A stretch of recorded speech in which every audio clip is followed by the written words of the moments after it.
High বন্ধুরা, কেমন আছো সবাই? আমি ফারজানা আক্তার।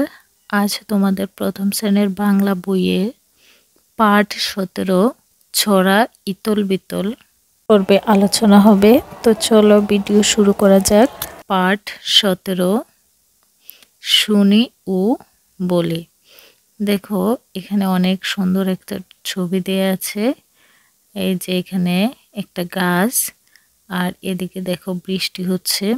আমরা এখন কবিতাটা পড়ব, কবিতার সাথে ছবিগুলো মিলিয়ে আমরা শিখব, দেখব। দেখো কবিতাটার নাম ইতল বিতল। কবিতার নাম ইতল বিতল, কবি সুফিয়া কামাল।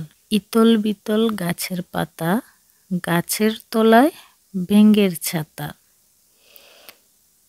বৃষ্টি পড়ে ভাঙে ছাতা, ডুবায় ডুবে ব্যাঙের মাথা।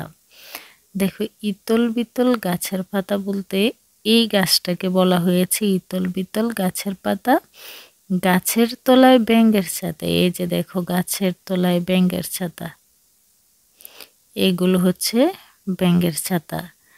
তারপর বৃষ্টি পড়ে ভাঙে ছাতা, এই যে বৃষ্টি পড়লে ব্যাঙের ছাতা ভেঙে গেল, বলল যে বৃষ্টি পড়ে ভাঙে ছাতা। তাহলে ব্যাঙের ছাতা ভেঙে গেছে বৃষ্টি পড়ার কারণে।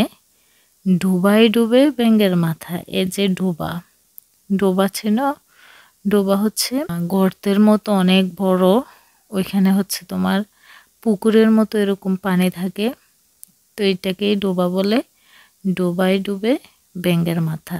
এখানে অংশ বিশেষ লেখার কারণ হচ্ছে এই কবিতাটা অনেক বড়, এখান থেকে মানে কিছুটা অংশ তোমাদের জন্য এখানে দেওয়া হয়েছে আর কি। ছবি দেখি এবং শব্দ বলি। এই যে দেখো এটা কি, এটা হচ্ছে গাছের পাতা। এটা কি গাছের পাতা, ওই যে পড়ছিলে না ইতল বিতল গাছের পাতা, এটা হচ্ছে গাছের পাতা। আর এটা কি ব্যাঙের ছাতা, এটা কি ব্যাঙের ছাতা। আর এটা তো আমরা চিনি, এটা ব্যাঙ। তারপর এখানে বলেছে নিজের জানা একটি বৃষ্টির ছড়া বলে।